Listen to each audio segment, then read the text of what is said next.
harap ng apoy at pinagsasama ang dalawang buhay. Narito ang ating nununaw upang maging saksi.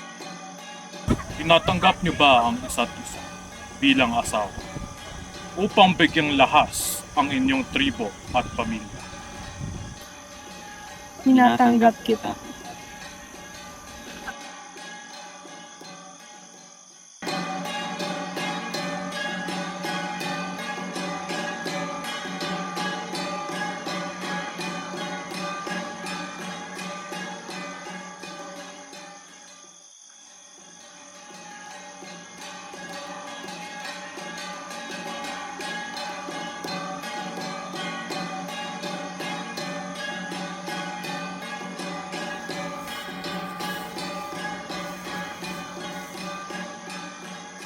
Ano yun?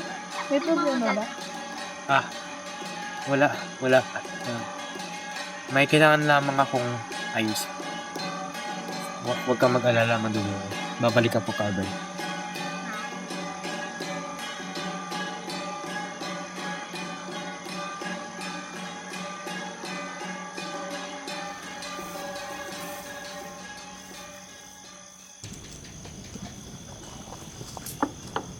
Nay, kung naririto ka, sadya na lumnay. Ito ang ginusto ng aking puso. Mabigat rin sa dibdib ang kasyang ito. Subalit wala na tayong magagawa. Sinubukan naman natin ang lahat, di ba?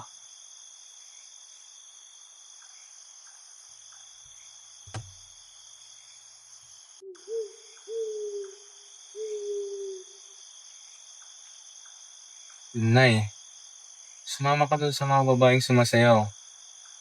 Huwag mong hayaan lamunin ka dito ng dilim. May lalaking makakakita sa iyo. Sa galing ng iyong sayaw, iibigin ka niya at ikay kanyang pakakasalan. Malay mo, baka sa piling niya ay natagpuan mo ang kapalarang hindi ko naibigay. May laking aking nanaisin, ikaw na yun. Walang iba. Hindi ko magagawa ng buhay ng iba. Alam mo naman na hindi ko rin nanais mag-ibig ng iba, di ba? Alam mo yun, Lumnay. Alam mo yun, di ba? Alam ko, pero Hindi mo ako pwedeng sisihin sa nangyari sa atin, Lumnay. Ginawa ko ang lahat. Naging mabuting asawa ako sa iyo. hindi mo rin naman ako pwedeng sisihin eh. Hindi ko rin ba ginawa ang lahat para sa atin? Hindi rin ba ako naging mabuting asawa sa'yo? Hindi kita sinisisi. Naging mabuting asawa ka pa rin para sa akin. Pero, paano ako? Paano ang pagkalalaki ko kung hindi ako magkakaanak? Alam mo naman ng isang lalaki, inaasahang magkaanak. Itong anihan na tayo naghihintay. Napakahaba na ng panahon na iyon. Kailangan natin sumubok habang may panahon pa.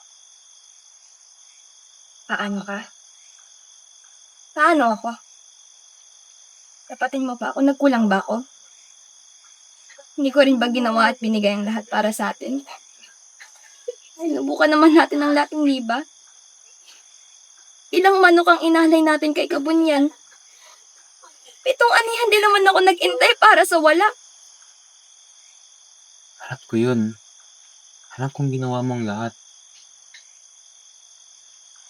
Aalala mo pa ba? Ang tindi ng iyong galit. Bumalik ka mula sa iyong trabaho sa bukiding.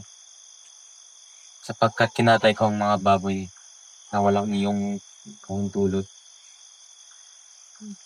Inalay ko yun para suyod si Kabunyan. Dahil tulad mo, nagnasa rin ako magkaanak. Sapagkat anong magagawa ko kung Diyos na ang kumakalaban sa atin? Kaya't ako'y bumalik dito. Sapagkat hindi kita nasilayan sa mga sumasayaw. Hindi kita pinipilit, Tunay. Hindi mo nais dumalo sa aking kasal. Pero naparito rin ako upang sabihin na sa iyo na si Madulimay, sapagkat siya ay aking pakakasalan, hindi siya hihigit sa iyo. Hindi siya kasing lakas sa pagtanim ng sitaw. Hindi kasing liksi sa paghugas ng tapayan ng tubig. at hindi siya kasing husay sa paglilinis at pag-aayos ng tahanan. Walang papantay sa iyo. Alam mo yun, Lunay. Kung sino man sila. Hindi pa rin naman naging sapat yun, hindi ba? Ang bahay na to, ginawa ko to gamit ng aking mga kamay. Sinalin ko dito ang aking puso. Gawin mo tong tahanan mo at para sa iyong magiging pamilya. Kami ni Madulimay, kagawa kami ng bagong tahanan para lang sa amin. Hindi ko kailangan ng bahay sapagkat may tahanan na ako. Ang aking mga magulang. Matatanda na rin sila. Kakailanganin nila ng may tumutulong sa mga gawaing bahay at sa bukid. Kung ganun ay ibibigay ko sa iyo ang bukirin na hinukay ko mula sa bundok. Alala mo pa ba yun? Unang taon ng ating pagsasama. Ginawa ko yun lamang para sa iyo. Tinungan mo ako gawin yun para sa atin. Oo. Naalala ko pa. Wala na akong nais na mapasakit lahat.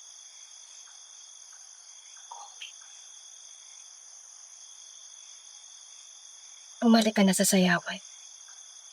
Bumalik ka na kay Madulimay. Hindi nararapat na ikay narito. Sila'y magtataka kung nasan ka. Hindi rin ito magugustuhan ni Madulimay. Bumalik ka na sa sayawan. Bumalik ka na sa kanya. Mas kagaan ang pakiramdam ko kung naroon ka rin. Gagaan pakiramdam mo. Pakiramdam mo. Paano yung nararamdaman ko? Sarili mo lang ba lagi mong iniisip?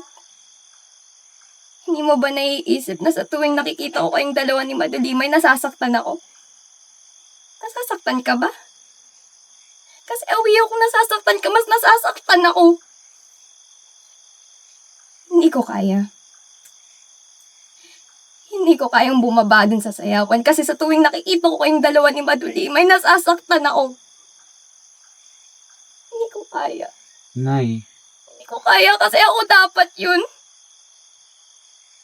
Ako dapat yung nasa tabi mo. Nay, Hindi si Madulimay. Nay, hindi ko yun ginawa dahil hindi ka naging sapat o dahil hindi kita minahal. Naging mabuting asawa ka pa rin sa akin. Pero, alam mo naman na sa ating tribo, ang lalaking walang anak ay hindi tunay na lalaki. Laging kinukutya. Oh. Batid ko naman yung mga patakaran ng ating tripo. Pero huwag kang mag-alala. Huwag kang mag-alala. Ipagdadasal ko kay Kabunay na sana ipagpalain kayong dalawang Madulimay. Pinipili kita makasama sa pagtanda. Araw-araw walang iba. Sa piling mo payapa na. Pinipili kita. Malagas man ang huling hibla. At kung ang alaala'y mabubura, panata kong hanapin ka. Pinipili kita na walang pangangamba.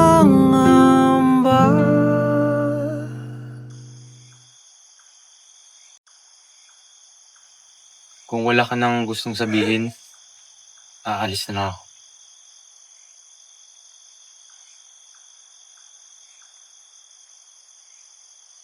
Awiyo, mahal kita. Mahal na mahal kita. ang lahat para sa atin. Sinubukan naman natin ang lahat. Pero pasensya na. Pasensya na kung hindi ko naibigay yung gusto mo, pero awiyaw. Awiyaw lahat na wag mo lang akong iiwan. Tingnan mo ako. Tingnan mo ako. Kaya-kaya ko pa rin naman tumaas ng mga matatangkad na bundok. Kayang-kaya ko pa rin gawin yung mga trabaho ko sa bukid. Magaling pa rin naman ako sumayaw. Lahat ng yun. Lahat ng yun, kayang-kaya ko pa rin gawin. Pero lahat ng yun, lahat ng mga kaya kong gawin, wala lang din yun.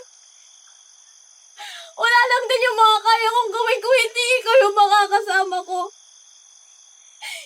Kung hindi ikaw yung makakasama ko, sana namatay na lang ako. Di ka pwede mamatay dahil sa akin. Wala na akong pakialam sa mga bagay-bagay na yan. Wala akong pakialam sa bukid. Wala akong pakialam sa bahay na to. Wala akong pakialam sa kasal. Wala na rin akong pakialam kay Madulimay. Wala na akong pakialam sa kahit anumang bagay maski ikaw. Ikaw lang. Kung ganon, ka na magkakaanak. Ka magiging isang ina. Uuwi ako. Uuwi ako sa magulang ko. Doon na ako mamamatay. Galit ka, no? Pag mamatay ka, ibig sabihin, hindi mo ako mahal. Ayaw mo ako magkaanak. Ayaw mo magpatuloy ang aking pangalan sa tribo. Kung di ako susuko, mamamatay rin ako. Walang kukuha ng ginawa ko ng bibig. Walang susunod sa akin. Kung ika'y mabigo. Hindi.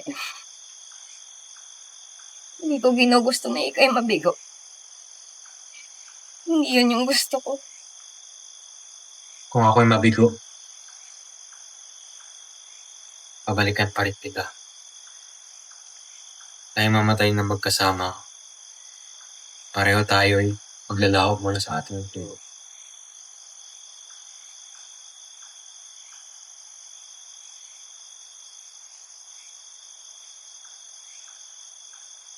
Maaari mo bang maiwan sa akin ng kwintas?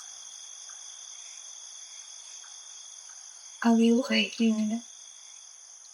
Kahit yun na lang iwan mo sa akin. Iyon ang kwintas. Sinabi ng aking lola na mula pa iyon sa hilaga. Iyon na iyon lumnay. Kadumbas na iyon ng 20 bukilin. Awiyaw! Awiyaw yung kwintas.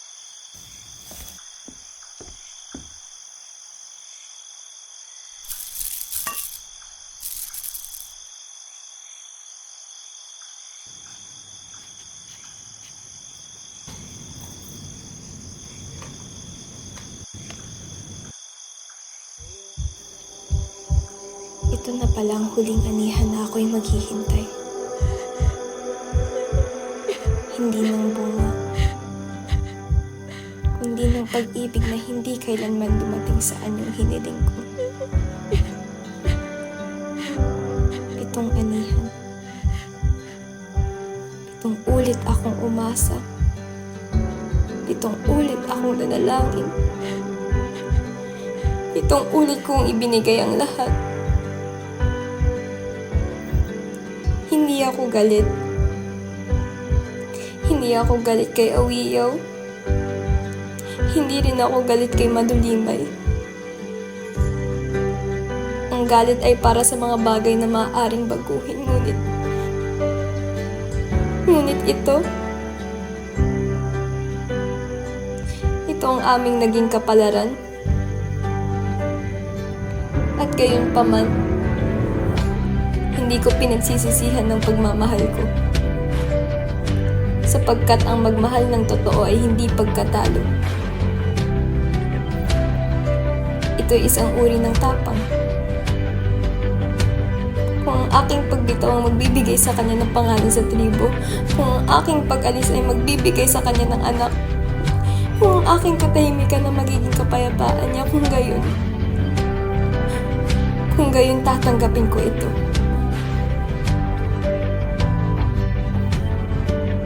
Hindi ako mawawala. Ako'y mananatili sa mga anihan ng aming pinagsaluhan. Sa ilog na tinawid namin ng magkahawak kamay. Sa apoy na minsang nagpainit sa aming mga pangarap. At kung sakaling itanong ng mga Diyos kung sino ako, ako si Lumlay. Ang babaeng nagmahal. Ang babaeng nagparaya. Ang babaeng natutong lumaban para sa kanyang sarili.